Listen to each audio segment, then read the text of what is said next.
तो ये हमारा जो है पहला सवाल है। तो सवाल में दे रखा है कि क्षेत्र जो है 200i का 300j कैप वोल्ट पर मीटर में एक क्षेत्रफल सदिश, ये जो डायरेक्शन इसकी जो है क्षेत्रफल सदिश की वो जे डायरेक्शन में है, पारित विद्युत फ्लक्स का मान ज्ञात कीजिए। जैसे कि मान लीजिए ये हमारा एक्स एक्सिस है, ये वाई एक्सिस है और ये जेड एक्सिस।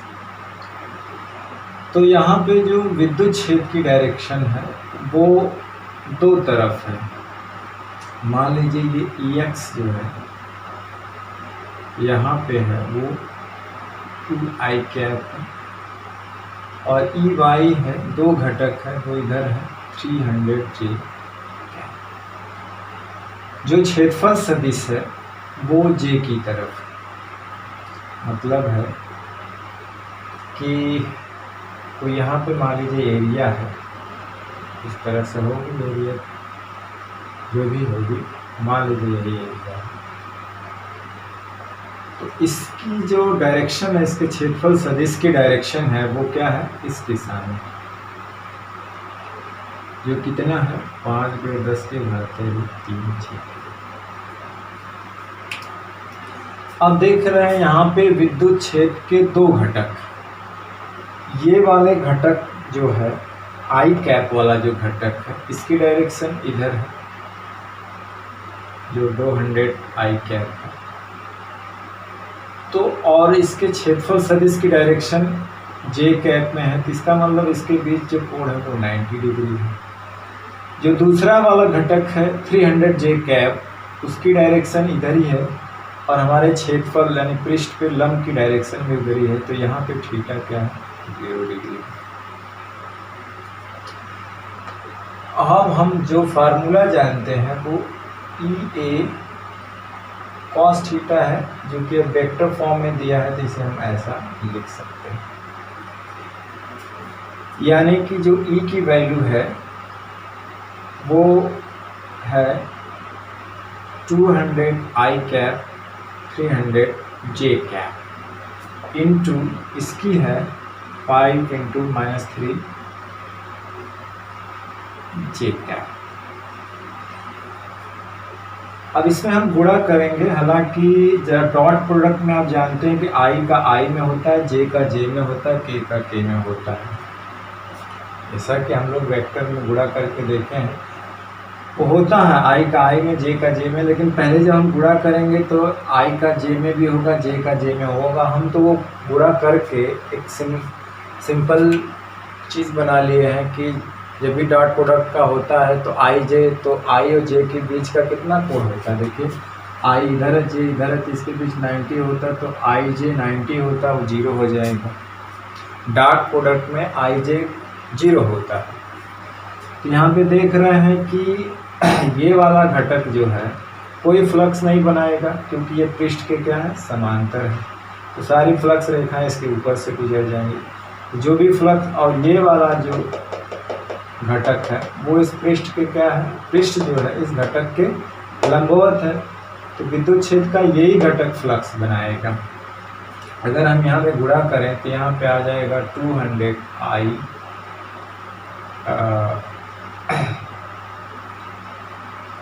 और यहाँ पे हो जाएगा गुणे 5 × 10⁻³ i cap j cap plus 300j cap, यहाँ हो जाएगा गुणे 5 × 10⁻³ j कैप इंटू j। जानते हैं कि i × i 1 j dot j 1 होता है और k डॉट k बराबर 1 होता है। आप लोगों ने वेक्टर में ऐसा पढ़ रखा है। और i डॉट j जो होता है वो 0 होता है, क्योंकि i और j परस्पर 90 डिग्री होते हैं। तो cos 90 का मान ऑलरेडी 0 होता है डॉट में, क्योंकि डॉट में जैसे हमारा वेक्टर ये है, वेक्टर b है, तो ये आता है AB cos थीटा। तो चूँकि अगर हमारा ये हो आई हो तो इसका मैग्नीट्यूड 1 होता है। जब चूँकि दोनों डायरेक्शन सेम है, पैरेलल, तो cos 0 मतलब 1 है। और आई और जे हो जाएगा तो वहाँ पे थीटा क्या हो जाएगा, 90 हो जाएगा। तो इसका मतलब ये 0 हो जाएगा। तो यहाँ आई जे वाला पोर्शन ऑलरेडी क्या हो जाएगा, 0 हो जाएगा। और यहाँ देख भी रहे हैं कि ये वाला जो घटक है वो कोई फ्लक्स नहीं बना रहा, सब इसके ऊपर से गुजर रहे हैं। तो हालांकि हमें परीक्षा में जब सिंपल करना है तो हमें आई जे 0 कर देना है और जे 1 हो जाता है, वो लिखना है। तो यहाँ को वो तो 0 होगा, ये जो गुणा हो जाएगा 1500 हो जाएगा, ये गुणे 10 के घाते में 3 और इसका मान 1 होता है। इसको हल करेंगे 2 0 कैंसिल हो जाएगा और ये पूरा इससे आएगा पावर कितना 3, यानी एक पावर 10 के घाते में बचेगी तो 1.5 न्यूटन पर कूलम मीटर स्क्वायर, ये हमारा रिजल्ट निकल के आएगा। तो इस तरह से हमारा जो उत्तर आया वो 1.5 न्यूटन पर कूलम मीटर स्क्वायर आया। तो आप सिंपल इसका गुणा कर सकते हैं फार्मूले में। हमने ये फिगर बना के क्लियर भी कर दिया कि कौन सा घटक फ्लक्स बनाएगा कौन नहीं बनाएगा। और जाहिर सी बात है कि यहाँ भी सूत्र में कॉस थीटा है, तो जाहिर सी बात है आई और जे के बीच 90 डिग्री होता है, तो ऑलरेडी ये वाला घटक 0 हो जाएगा, यही फ्लक्स बनाएगा। तो ये था हमारा पहला सवाल और जिसका आंसर आया 1.5 न्यूटन पर कूलम मीटर स्क्वायर। हमें लगता है कि आपको ये अच्छे से समझ में आया होगा। दूसरा सवाल है,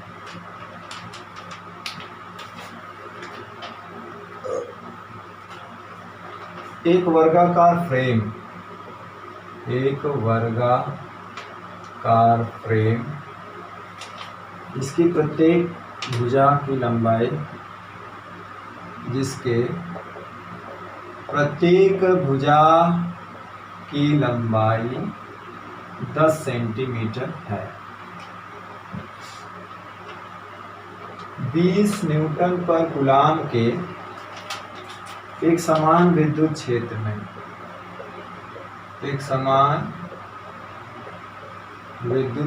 में इस प्रकार रखा जाता है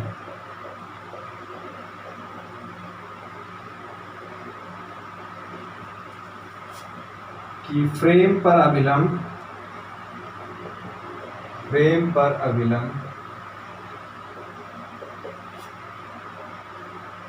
विद्युत क्षेत्र की दिशा से 60 अंश का कोण बनाता है।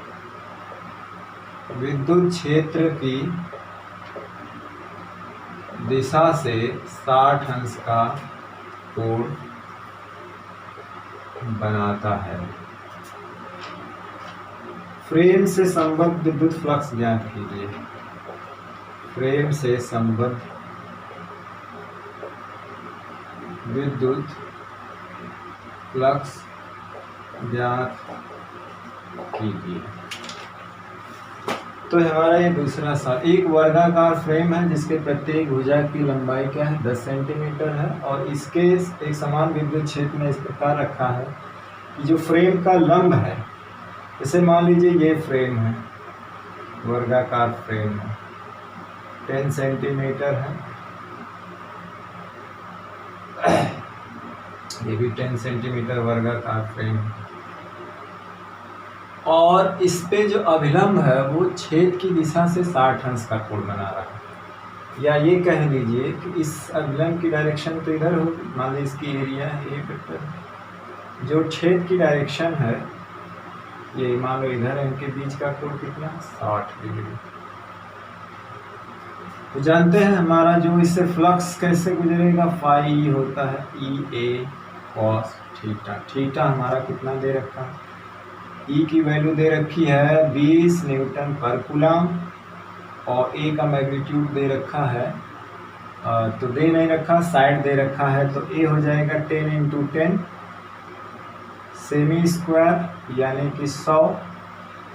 सेमी स्क्वायर को मीटर में बदलेंगे कि तो एक बार बदलेंगे मीटर में, फिर एक बार बदलेंगे सेंटीमीटर। स्क्वायर है ना, एक सेमी को 100 से भाग, दूसरे सेमी को 100 से भाग देंगे तो ये बन जाएगा 10⁻⁴, या इसको हम लोग कहेंगे इतना मीटर स्क्वायर। ये A की वैल्यू आ जाएगी। भाई सेमी को हम लोग मीटर में बदलेंगे तो 100 से भाग दिया जाता है, तो चूंकि यहाँ पे स्क्वायर है तो 2 बार 100 से भाग देंगे ना, तो इसीलिए 10⁻⁴ हो जाएगा मीटर स्क्वायर। और ये 100 है ऑलरेडी है, तो 2 जीरो से इसका 2 जीरो कैंसिल हो जाएगा, तो इतना आएगा। अब हमारी एरिया मालूम होगा। अब इससे कितना फ्लक्स गुजरेगा, ई ए कॉस थीटा, टी की वैल्यू है 20, ए की वैल्यू 10⁻², और कास 60 डिग्री, तो फाई हो जाएगा 20 10⁻², पूरे 1/2, ये हो जाएगा 10 दूना 20, ये हो जाएगा 10 × 10⁻², यानी ये हो जाएगा 0.1। इसे हल करेंगे, एक जीरो यहाँ से हटेगा तो -1 पावर होगी, -1 पावर को 0.1 लिखिए या 10⁻⁻1 लिखिए। ये हो जाएगा हमारा जो फ्लक्स है न्यूटन पर कूलम मीटर स्क्वायर, या इसी को हम लोग वोल्ट मीटर कहते हैं। ये हमारा आंसर आ जाएगा। तो ये हमारा दूसरा सिंपल सवाल। इसी तरह के बोर्ड में लेवल में सवाल पूछे जाते हैं, ये सब बोर्ड लेवल के सवाल हैं। तो हमें लगता है कि आप लोगों को समझ में आया होगा। फार्मूला बेस्ड सवाल है, सिंपल है। चलिए अब तीसरे सवाल में देखते हैं क्या दिया हुआ है।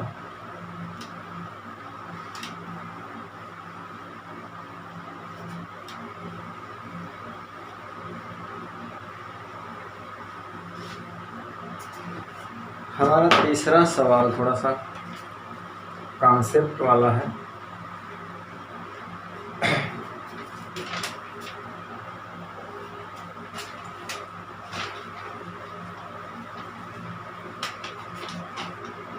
लिखा है कि एक 5 सेमी त्रिज्या की वर्गाकार शीट है। एक 5 सेमी त्रिज्या की वर्गाकार शीट एक समान विद्युत क्षेत्र में, एक समान विद्युत क्षेत्र में, एक समान वैद्युत क्षेत्र क्या है 5 × 10⁵ वोल्ट पर मीटर में, इसका मात्रक न्यूटन पर कूलम वोल्ट पर मीटर दोनों होता है, इस प्रकार स्थित है, इस प्रकार स्थित है कि इसका तल जो है विद्युत क्षेत्र के साथ, देखिए इसका तल विद्युत क्षेत्र के साथ 30 अंश का कोण बनाए।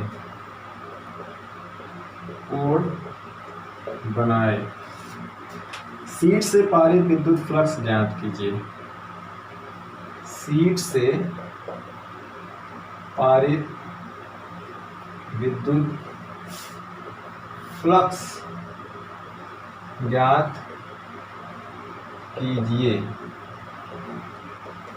शीट से पारित विद्युत फ्लक्स ज्ञात कीजिए। तो एक 5 सेंटीमीटर त्रिज्या का वर्गाकार शीट है,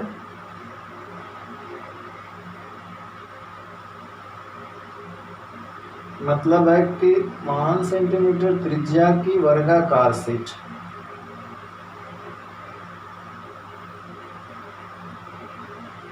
वृत्ताकार होगी। त्रिज्या दिया है तो वृत्ताकार शीट होगी। 5 सेंटीमीटर वृत्ताकार नहीं, वर्गाकार नहीं है, वृत्ताकार।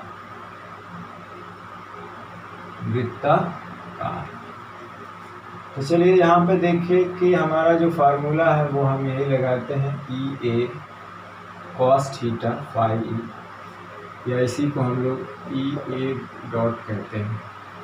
तो हमें क्या क्या दे रखा है, अब देखिए कि एक वृत्ताकार है, ये वृत्ताकार है जिसकी त्रिज्या 5 सेंटीमीटर है, तो इसकी एरिया जो होगी वो πr², मतलब 3.14। आर हमारा जो दे रखा है वो क्या है 5 सेंटीमीटर या 5 × 10⁻²मीटर।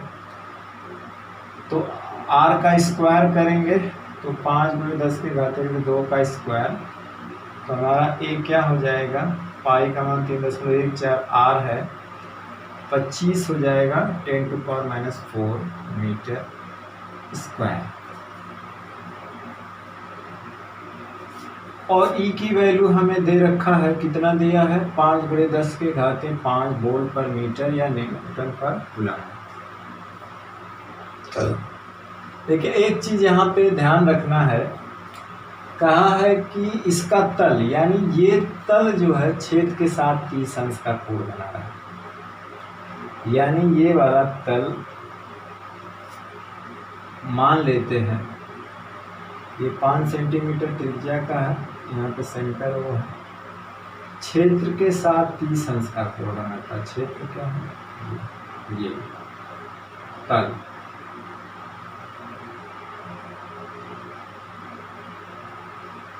और इसका जो लंब होता है, इस एरिया की जो डायरेक्शन होगी इसके लंबवत होगी, इधर नहीं दिखा पाएंगे तो हम लोग ऐसे दिखाएंगे। लेकिन हम लोग क्या जानते हैं, यहीं पे लोग गड़बड़ी करते हैं कि झट से इस फार्मूले में थीटा का मान 30 रख के कैलकुलेट कर देंगे, आंसर आ जाएगा गलत।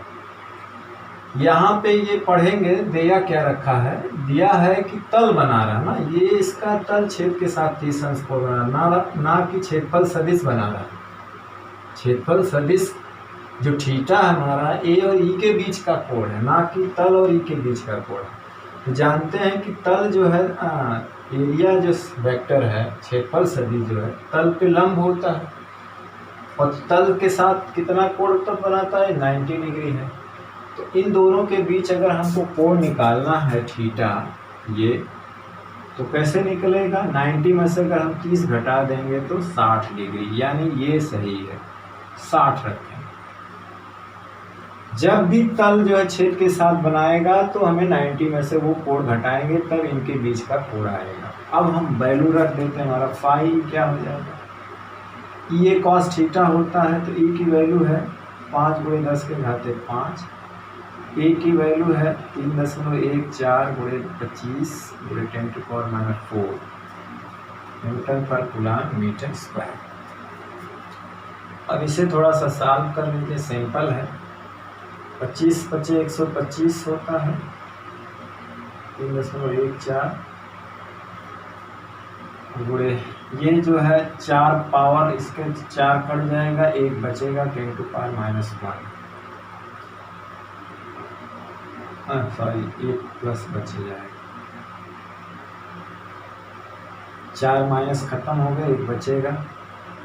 अब जो है इसका कैलकुलेशन करेंगे, 1.1 स्थान पे हट जाएगा, 31.4 आ जाएगा।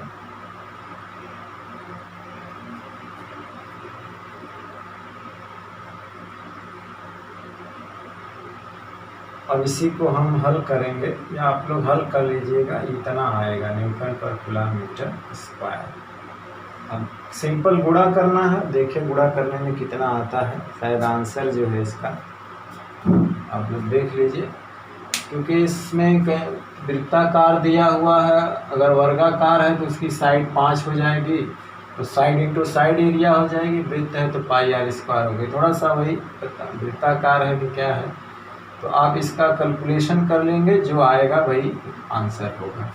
अब देख लीजिए ई की वैल्यू कितना है, 5 गुणे 10 के घाते 5 है, और एरिया हमने अभी निकाला है πr², पाई की वैल्यू 3.14,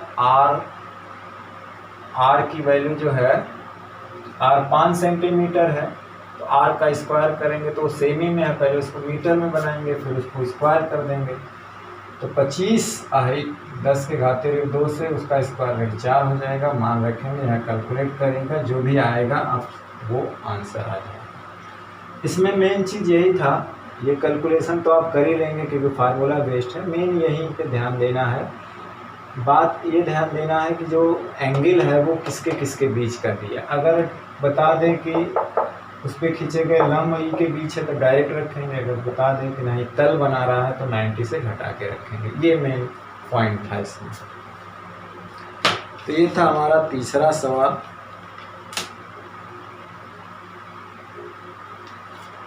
चलिए अपने चौथे सवाल की तरफ चलते हैं।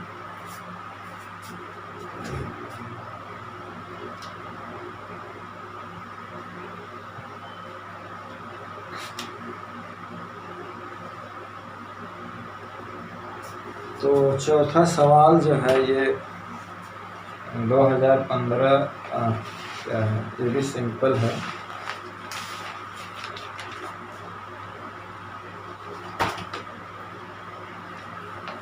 दो 2013-14 का ये बोर्ड में पूछा गया सवाल है।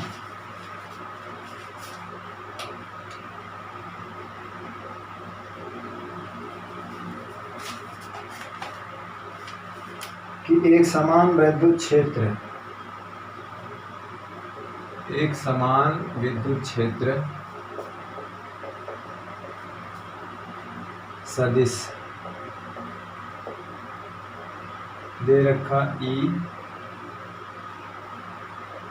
2i cap plus 3j cap minus 4k cap बोल पर मीटर में एक पृष्ठ के क्षेत्रफल एक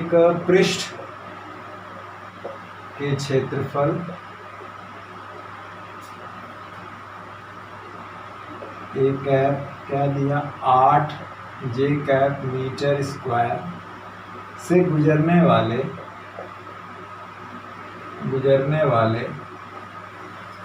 विद्युत फ्लक्स की गणना कीजिए। विद्युत फ्लक्स की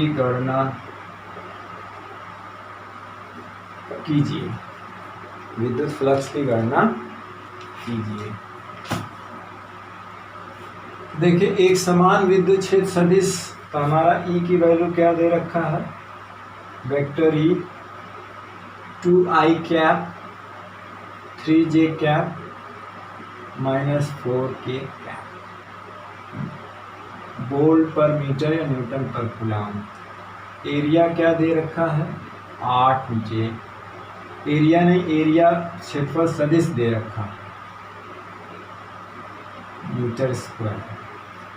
अब देखिए हमारा जो फार्मूला होता है फ्लक्स का वो होता है ये, जो कि जब वेक्टर रूप में दिया है तो ये होता है, बस हम लोग वैल्यू रख देते हैं। ये है i cap 3j cap minus 4k cap dot, जैसा हमने पहला सवाल लगाया। अब देखिए इसमें क्षेत्र के 3 घटक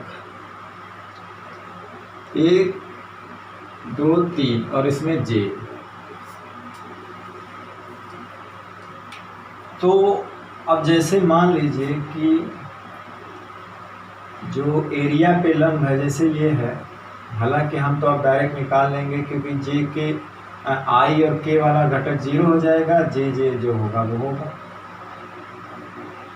अब जैसे ये है यानी कि एरिया पे जो लंब है, सपोज करिए कि एरिया जैसे ऐसे रखा हुआ है,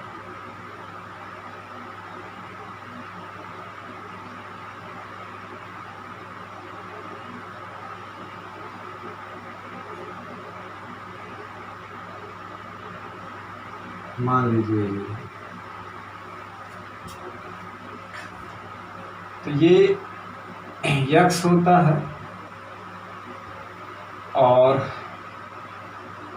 ये मान लेते हैं y है और ये z।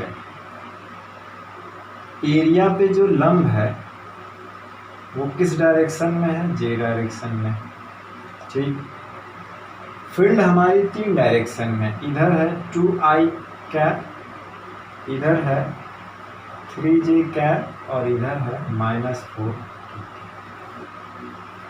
तो जाहिर सी बात है कि जो तल है वो क्षेत्र का कौन सा घटक तल के लंबवत होगा, तो ये वाला। देखिए ये तल है श्यामपट्ट हमारा और क्षेत्र की दिशा भी ऐसे ही है, तो क्षेत्र तल के लंबवत जब होगा तो उससे फ्लक्स गुजरेगा। बाकी देख लीजिए ये वाला घटक इसके पैरेलल हो जा रहा है और ये वाला घटक भी इसके पैरेलल, ये वाला घटक इस तरह गुजर जाएगा, ये वाला घटक ऐसे गुजर जाएगा। ये 2 घटक कोई फ्लक्स नहीं बनाएंगे। कौन सा बनाएगा, वो घटक जो इसके ऊपर लंब है, ये इसके ऊपर क्या है, लंब है। y एक्स के प्लेन में ये वाला इसके ऊपर लंब है, इसलिए बाकी तो उसके पैरेलल हो गए। यानी कि जब पैरेलल हो गए तो ये जो है जीरो हो जाएंगे, मतलब उससे कोई फ्लक्स गुजरेगा ही नहीं। यानी कि इस छेद से कितने कितने कोण बना देंगे, 90 कोण बना देंगे, तो cos 90 का मान जीरो, तो ये दो के वजह से फ्लक्स जीरो हो जाएगा, क्योंकि थीटा कितना हो गया, 90 डिग्री हो गया। और इसमें छेदफल की डायरेक्शन और छेद की डायरेक्शन सेम है, यानी थीटा यहाँ पे जीरो है, तो यहाँ से फ्लक्स गुजरेगा, क्योंकि तल जो है छेद के इस घटक के लंबवत है। तो हमारा जो फ्लक्स आएगा मेनली रूप से ये दोनों, अब क्या है, जे का जे में गुणा कर दीजिए, ये दोनों जीरो हो जाएंगे, तो ये 0 3j इंटू 8j -4 वाला जो है ये भी क्या हो जाएगा, 0। क्योंकि अगर हम इसको आप इस तरह भी देख सकते हैं, i कैप j कैप 0 बना के भी देख सकते हैं। तो हमने फिगर से देखा ये दो घटक पे जो ये दोनों जो क्षेत्र थे वो तल पे खींचे गए लंब के साथ 90 डिग्री का कोण बना रहे हैं। तो ये हो जाएगा 8 3 के 24 और j इंटू जे का मान होता है 1, इसलिए हो जाएगा 24 फाई ई का मान हो जाएगा 24 न्यूटन पर कूलम मीटर स्क्वायर, या इसी को वोल्ट मीटर। तो ये आंसर होगा। इसी तरह के सवाल बोर्ड में पूछ लिए जाते हैं, जो कि बहुत ज़्यादा कठिन नहीं है, लेकिन आप जब तक किसी भी सवाल को टच नहीं करेंगे, वो भले ही बहुत ही आसान सवाल हो, लेकिन जब तक उसे आँख से देखेंगे नहीं, लगाएंगे नहीं, टच नहीं करेंगे, तो आप बोर्ड में हल नहीं कर पाएंगे। वहाँ पे जाते ही आपको आइडिया भूल जाएगा। तो इसीलिए सवाल लगाना, उस पर प्रैक्टिस करना, फार्मूला याद रखना, कौन सा कहाँ अप्लाई करना है, ये बहुत ज़रूरी होता है।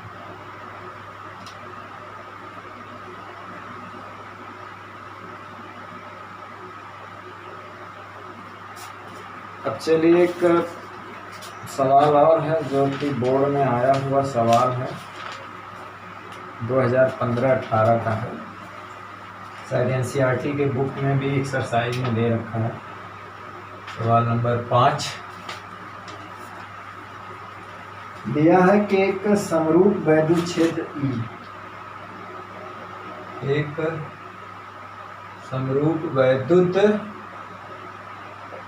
क्षेत्र E दिया हुआ है। क्या दिया है, 5×10⁻³ आई कैप। मतलब देखिए क्षेत्र की डायरेक्शन जो है एक्स एक्सिस के अनुदिश, आई कैप कौन सी डायरेक्शन बताता है, एक्स डायरेक्शन में, न्यूटन पर कूलम में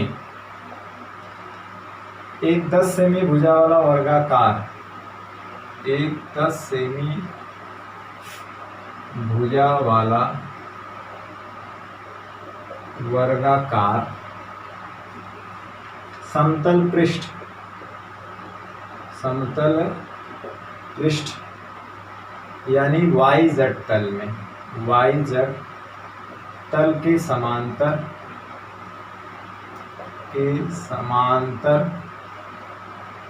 स्थित है।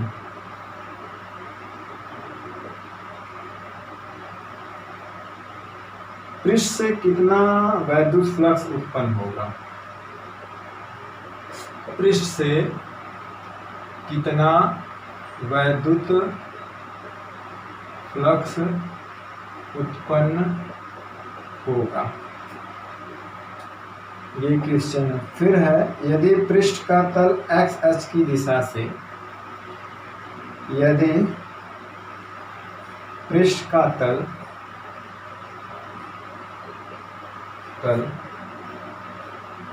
एक्स अक्ष की दिशा से, अक्ष की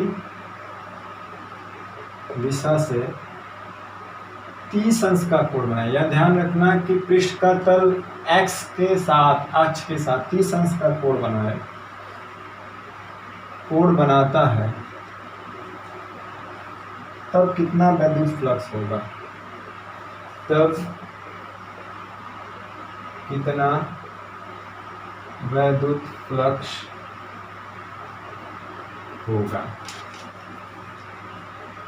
तब कितना वैद्युत फ्लक्स होगा। अब देखिए मान लीजिए एक समरूप वैद्युत क्षेत्र है वो ई दिशा में है, वो दिया है 5×10⁻³ आई कैप, मतलब एक्स एक्सिस के डायरेक्शन में है।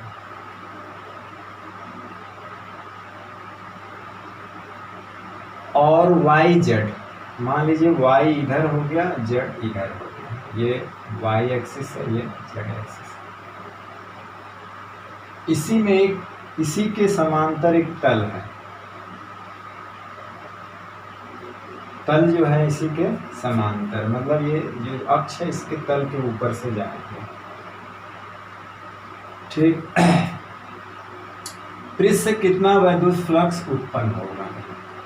अब जाहिर सी बात है, इससे कितना फ्लक्स उत्पन्न होगा ये बताना है। हमारा ई की वैल्यू दिया हुआ है और कितना 10 सेंटीमीटर भुजा वाला, मतलब वर्गाकार, ये भी 10 है और ये भी 10 है। तो पहले हम लोग एरिया निकाल लें। साइड एरिया हो जाएगी 10×10 सेमी स्क्वायर, मतलब 100। इसे मीटर में चेंज करना है। 1 सेमी के लिए 1/100, 1 सेमी के लिए 1/100, तो यानी कि जब ऊपर ले जाएंगे तो 10⁻⁴ मीटर स्क्वायर बन जाएगा। या इसी को 2 जीरो से ये 2 जीरो माइनस इसका कट जाएगा 2 पावर, क्योंकि इसको हम लिख सकते हैं क्या, यहाँ पे ये 100 है तो 100 को लिख सकते हैं 10⁻², 2 प्लस में से 4 में से 2 कट जाएगा तो आएगा -2 मीटर। तो हमारी एरिया मिल गई। ई की वैल्यू हमें दिया हुआ है, तो जाहिर सी बात है जब पृष्ठ जो है एक्स जेड के समांतर होगा तो इस पर खींचा गया तल जो है की डायरेक्शन होगी वो भी किसके डायरेक्शन में होगी, आई कैप के। इसका मतलब तल पे खींचेंगे लंब की दिशा और ई की दिशा सेम है, तो यहाँ पे थीटा क्या हो जाएगा, 0 डिग्री। तो हमारा जो फार्मूला है फाई ई, वो ई ए कॉस थीटा होता है, तो वो कॉस 0 का मान 1 हो जाएगा, तो ई ए है। तो सिंपल अगर हम वैल्यू रखें तो एक ई की वैल्यू है 5×10⁻³ और ए है हमारा ये, तो ये 3 से पावर कट जाएगा, नहीं 50 Nm/km²। ये एक आंसर तो ये आएगा सिंपल।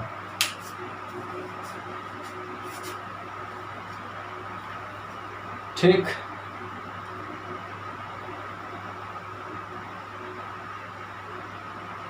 भाई ये जो है वाई और जेड के समांतर है, तो इस पे लंब किसके डायरेक्शन में होगा, ई, तो ए ई के बीच का ही कोण थीटा होता है, तो दोनों जब पैरेलल है एक दिशा में तो कोण 0 होगा।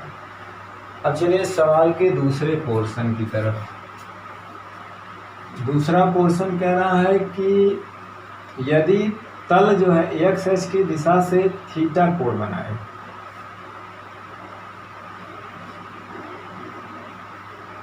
तल जो है, तो जाहिर सी बात है इसमें फिगर बनाने की क्या जरूरत। अब तल कह दिया है कि यक्स अक्ष की दिशा से 30 अंश का कोण बनाए, तो जाहिर सी बात है, अभी हमने पिछले सवाल में बताया था कि जब तल जो है या छेद के साथ कोण बनाता है तो तल पे खींचा गया लंब कितना कोण बनाएगा, तो 90 में से घटा देंगे। तो हमारा यहाँ पे दूसरे सब पोर्शन में जो सवाल है वहाँ पे थीटा हो जाएगा 90 - 30 यानी 60 डिग्री। यानी कि तल जो है छेद के साथ 30 अंश का कोण बना रहा है, तो तल पे खींचा गया लंब कितना बनाएगा, 90 - 30 60 अंश कर देंगे। असल तो ये देखना है कि कौन चीज़ किसके साथ कोण तल बना रहा है कि तल पे खींचा गया लंब बना रहा है। तो अब हम जो है ये वाला सूत्र लगा देंगे, ई ए कॉस थीटा। ई की वैल्यू कितना है, 5×10⁻³ मैग्नीट्यूड लेंगे अब यहाँ पे, और ए की वैल्यू है 10 - 2 और 60 का 60 हो जाएगा, का 60 का मान 1 होता है। 5×10⁻³ 2 और 1/2, ये हो जाएगा 2 पावर इससे कटेंगे, 10 में बचेगा 50, एक मिनट, गलत नहीं है, sorry I am very sorry. अब क्या है सवाल में कि फिगर बनाना ही पड़ेगा।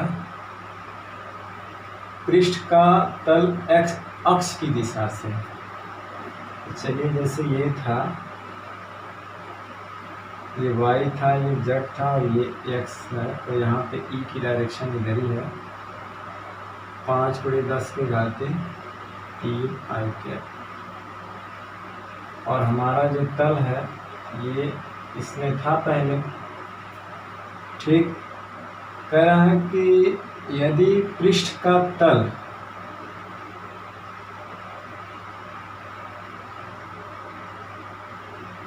सवाल यही है, एक मिनट देख लेते हैं।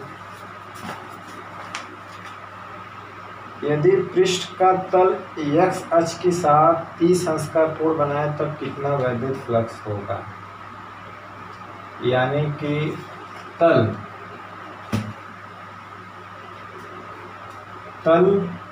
x अक्ष के साथ 30, तो यहाँ पे गलत दे रखा है सवाल में, लगता है पृष्ठ का तल x अक्ष की दिशा से 30 अंश का कोण नहीं देना चाहिए था, पृष्ठ पर लंब।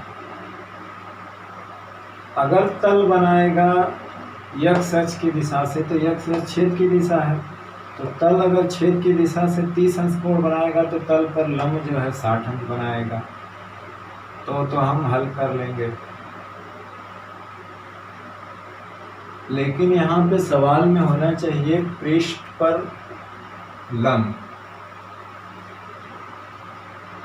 पृष्ठ पर लंब, यानी कि ये इसकी डायरेक्शन भी तो इधर ही है, तो पृष्ठ पर लंब जो है इसके साथ 30 अंश का कोण बना रहा है। चलिए यहाँ पे दो सवाल देख लेते हैं। पहला है कि ये इसका जो पृष्ठ है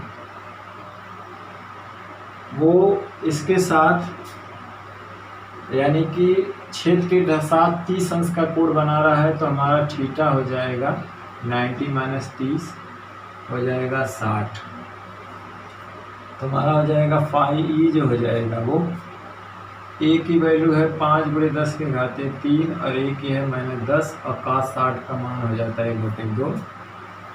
ये दो पावर इससे कट जाएगी, हो जाएगा 50 1/2, यानी हमारा आएगा आंसर 25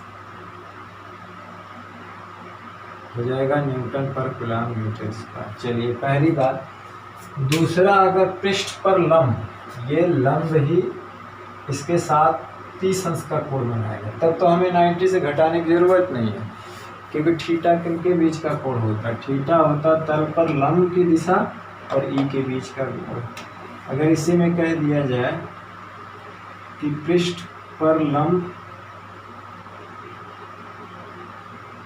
क्षेत्र से 30 अंश का कोण बनाए, तो थीटा ऑलरेडी 30 डिग्री है, तब हमारा सवाल ये हो जाएगा ई की वैल्यू 5×10⁻³ और ए की वैल्यू ये, और cos 30 की वैल्यू होता है कड़ी में 3/2। cos 30 का मान क्या होता है, cos 30 का मान होता है कड़ी में 3/2। ये दो पावर कड़ी 50 हो जाएगा, 2 से भाग देंगे 25 √3, तब ये आएगा ये। तो ध्यान दीजिएगा सवाल में थीटा पे विशेष ध्यान दीजिएगा कि कौन किसके साथ कितना कोण बना रहा है। तो एक अगर तल बनाएगा तो 25 आंसर आएगा, तल पर खींचा गया लंब छेद के साथ अगर 30 बनाएगा तो हम वही रखेंगे, तो ये आंसर आएगा।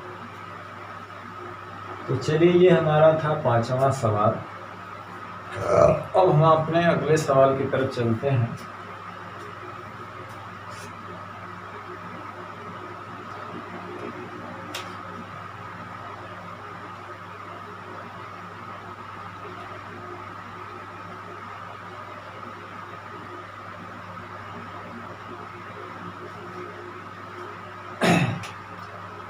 छठवां सवाल ये है एक्स वाई जेड। यहाँ पे मान लीजिए एक बेलन है,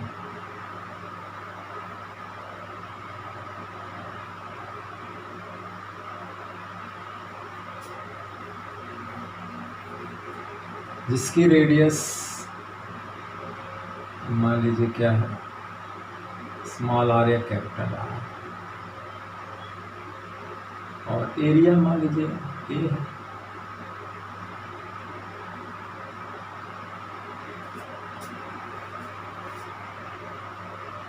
ये बेलन है, मान लीजिए ये एरिया 1 है और ये एरिया 2 है और इसकी एरिया जो 3 है। तो पूछेगा कि फाई E1, फाई E2 और फाई E3 क्या।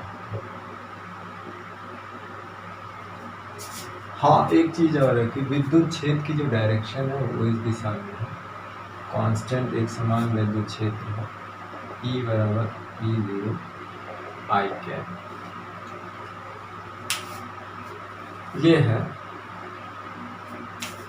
तो इस बेलन से पारित कुल विद्युत फ्लक्स या हर पृष्ठ से कितना फ्लक्स गुजरेगा। तो फ्लक्स का हम लोग फार्मूला जानते हैं कि क्या होता है, E cos थीटा। चलिए अब हम लोग जो है पहले पृष्ठ की तरफ चलते हैं। इस पृष्ठ की जो क्षेत्रफल की डायरेक्शन होगी ये दिशा में होगी और हमारा E भी एक डायरेक्शन में है। तो इसके लिए जो है थीटा का मान क्या हो जाएगा, 0, E A cos 0, क्योंकि दोनों पैरेलल हैं, E A हो जाएगा। E की वैल्यू E0 है, I तो उसकी डायरेक्शन हम परिमाण लें तो इसकी वैल्यू E0 है, और A इसकी एरिया है तो रेडियस R है तो इसकी एरिया पाई R स्क्वायर हो जाएगी। चूँकि ये अदिश राशि है इसलिए हमारा जो फ्लक्स हो जाएगा वो ये हो जाएगा न्यूटन पर कूलम। चलिए ये दूसरा देखें तो दूसरे में क्या होता है कि इसकी जो डायरेक्शन है फेस की वो इस डायरेक्शन में है भाई, इसका जो एरिया है वो तो वही आएगा, पाई आर स्क्वायर आएगा।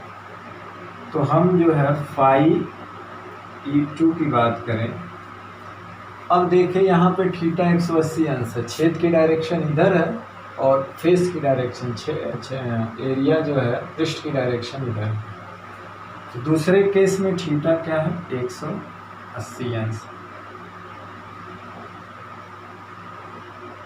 तो हम यहाँ पे लिखेंगे E A cos 180 अंश की वैल्यू होती है -1 दिया जाएगा। E की वैल्यू कांस्टेंट है, E0 है और ये पाई आर स्क्वायर ए हो जाएगा।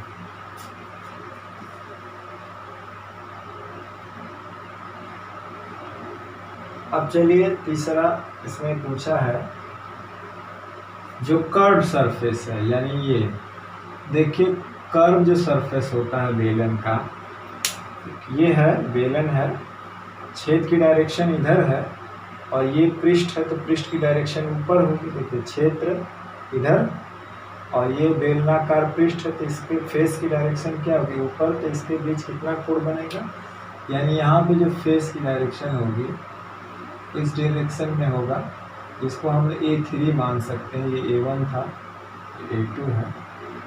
चलिए पहले केस में हमने लिया था तो ये A1 है, दूसरे में A2 था तो वो समतल तल का क्षेत्रफल तो वही होगा सेम से।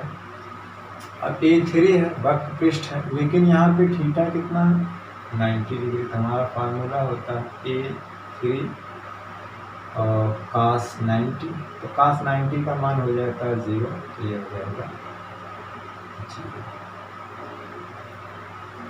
ठीक, अगर यही पूछे कि पूरे पृष्ठ से कितना फ्लक्स गुजरेगा, अगर एक यूनिफॉर्म इलेक्ट्रिक फील्ड है जो एक्स एक्सिस के डायरेक्शन में ये कांस्टेंट है, तो इस पूरे पृष्ठ से, पूरे बेलन से कितना फ्लक्स गुजरेगा, तो हम सबको क्या करेंगे, जोड़ेंगे। पूरे बेलन से हो जाएगा phi 1, phi 2, phi 3, मतलब ये हो जाएगा E1 E2 E3।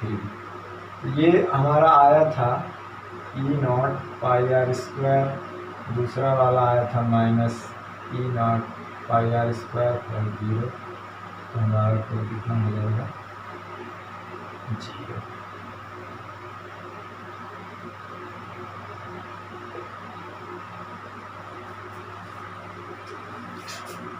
अभी इस तरह से हम 2 सवाल और करेंगे। तो यहाँ से एक बात क्लियर हुई कि यदि इलेक्ट्रिक फील्ड अगर यूनिफॉर्म है, मतलब है कि अगर समरूप है यानी नियत है, अगर विद्युत क्षेत्र समरूप विद्युत क्षेत्र है और किसी बंद पृष्ठ के अंदर कोई चार्ज नहीं है, यहाँ पे नोट में लिख लेते हैं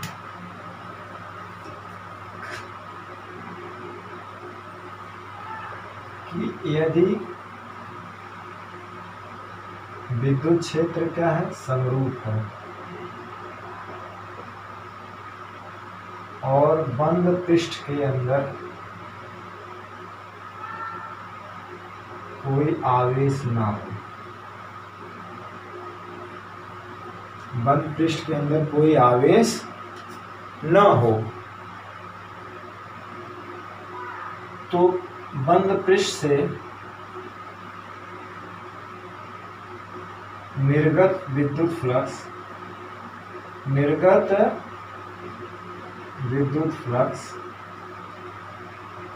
का मान क्या हो जाएगा, 0 होता है। शर्त क्या है कि फील्ड यूनिफॉर्म हो और फील्ड क्या हो, यूनिफॉर्म हो और इसके अंदर कोई चार्ज ना हो, तो इस पूरे बंद पृष्ठ से गुजरने वाला फ्लक्स का मान क्या होगा, 0 होगा। ठीक, चलिए अपने दूसरे सवाल की तरफ चलते हैं। अगला 7वां सवाल है, वो भी थोड़ा सा, वहाँ पे हम जो है फील्ड को वेरिएबल ले रहे हैं, एक्स एक्सिस के अंदर फील्ड जो है बदल रही है, तब देखते हैं क्या होता है।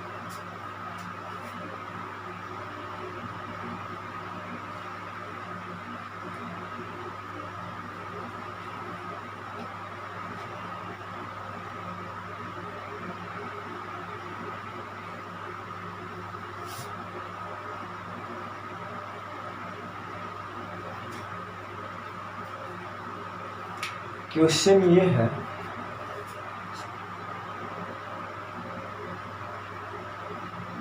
ये एक्स एक्सिस है, ये वाई है, ये जेड है और यहाँ पे घन है, क्यूब है,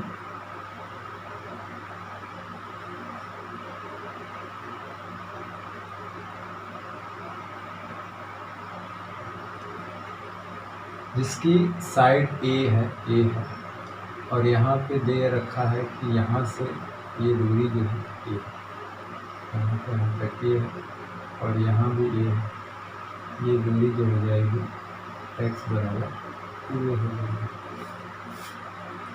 जाएगी। यहाँ पे जो है फील्ड जो दिया है इस डायरेक्शन में दे रखा है और वो है E जो है E0xi क्या है, यानी फील्ड जो है एक्स एक्सिस में जैसे जैसे हम आगे बढ़ेंगे वो वेरिएबल हो जाएंगे।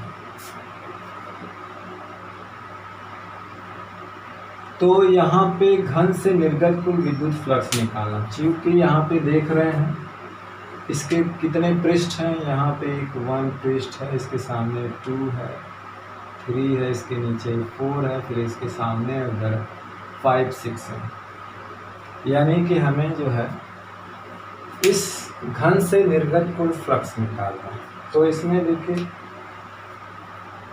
फील्ड की डायरेक्शन इधर है, तो ये पृष्ठ और ये पृष्ठ फील्ड एक तो इसकी जो डायरेक्शन होगी क्षेत्रफल सदिश की, इसके डायरेक्शन में होगी तो इसके लिए थीटा 0 होगा, ये इधर होगा और फिर इधर, तो इसके लिए थीटा 180 अंश होगा। बाकी जितने भी पृष्ठ हैं, तीसरा, चौथा, 5वां, 6वां, सबके फेस की डायरेक्शन छेद के साथ 90 डिग्री। दो को छोड़ करके बाकी के कारण तो फ्लक्स जीरो हो जाएगा, क्योंकि फेस की जो डायरेक्शन है क्षेत्रफल सदिश की, वो छेद के साथ क्या है 90 डिग्री। देख रहे हैं छेद इधर है, इसके फेस की डायरेक्शन ऊपर है, कोण कितना हुआ 90। ये वाले फेस की डायरेक्शन इधर है, छेद इधर, कोण कितना हुआ 90। ये वाला फेस की डायरेक्शन किधर है, इधर है, छेद की डायरेक्शन किधर, इधर, कोण कितना हुआ 90। उसी तरह से पीछे वाले छेद उधर है, दिशा उधर है पृष्ठ की, और ये छेद की डायरेक्शन इधर है, कोण कितना हुआ 90। यानी 6 पृष्ठ में 4 के पृष्ठ का जो क्षेत्रफल सदिश है उसकी दिशा छेद से 90 डिग्री पर है, तो cos 90 जीरो होता है, उसके कारण फ्लक्स जीरो हो जाएगा। यानी हम उसको पहले ही लिख लेते हैं कि फाई ई जो 3 है वो भी 0, फाई 4 0, फाई ई 5 0 और फाई ई 6 0। 1 2 के कारण फ्लक्स होगा। और सबसे अब ये देखना है कि इससे निर्गत कोई फ्लक्स जीरो होता है कि नहीं जीरो होता है, क्योंकि यहाँ पे यूनिफॉर्म फील्ड नहीं है, बल्कि क्या है वेरिएबल फील्ड है। तो चलिए देखते हैं फाई ई 1, हमारा सूत्र क्या होता है ई ए कॉस थीटा। ई की वैल्यू क्या है हमारा E0x, ए की वैल्यू क्या हो जाएगी ए है, तो इसका एरिया हो जाएगा A² और cos 0। अब देखिए इस फेस के लिए जो 1 वाला फेस है, इसके लिए x की वैल्यू कितना है, x यहाँ तक a है और यहाँ तक ये भी a है, तो कुल मिलकर कितना है 2a। तो यहाँ पे E0 a की वैल्यू क्या हो जाएगी 2a इंटू A² cos 0 का मान 1, तो हो जाएगा 2E0 a क्यूब। ये अब आइए दूसरे फेस जिसकी डायरेक्शन इधर है, A2 मान लीजिए इस डायरेक्शन में है, इधर मान लीजिए A1 था इस डायरेक्शन में। यहाँ पे थीटा की वैल्यू क्या हो जाएगी, E2 का मान जो निकालेंगे वो हो जाएगा E into A2 cos theta, ये है E0x, इसकी वैल्यू भी वही होगी A² cos 180 डिग्री। अब इस फेस के लिए x की वैल्यू कितना है, इस फेस के लिए यहाँ से कितना दूर है वो a है, तो ये तो यही रहेगा, इसका मान a हो जाएगा A² cos 180 का मान -1, तो हो जाएगा A0 A³ आदि माइनस।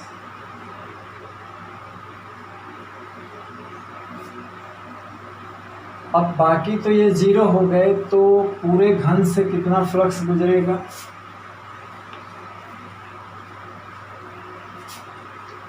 पूरे घन से कितना फ्लक्स गुजरेगा,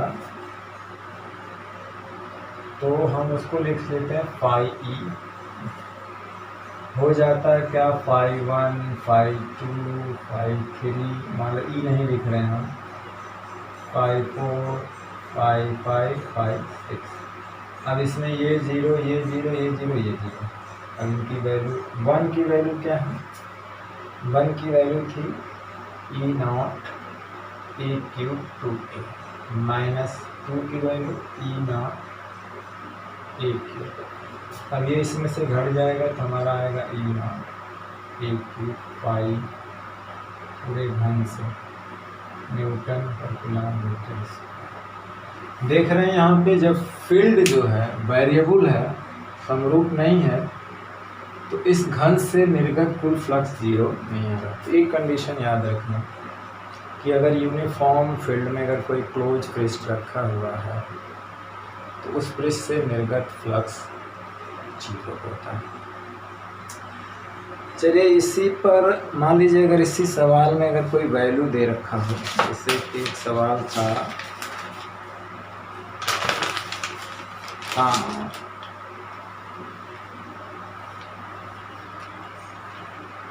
अगर मान लीजिए वही साइड जो है हमारा ए बराबर कर दिया 1 सेंटीमीटर, और हमारी जो फील्ड है ई नॉट की वैल्यू अगर दे दे 2.5 ई न्यूटन पर कूलम, तो अब क्या फील्ड आएगी? बस ए की जगह 1 सेमी है, तो सेमी का मतलब पहले इसे मीटर में बना लेंगे तो 10⁻⁻2 मीटर हो जाएगा। 100 से भाग देंगे, अब ये 2 वैल्यू रख देंगे।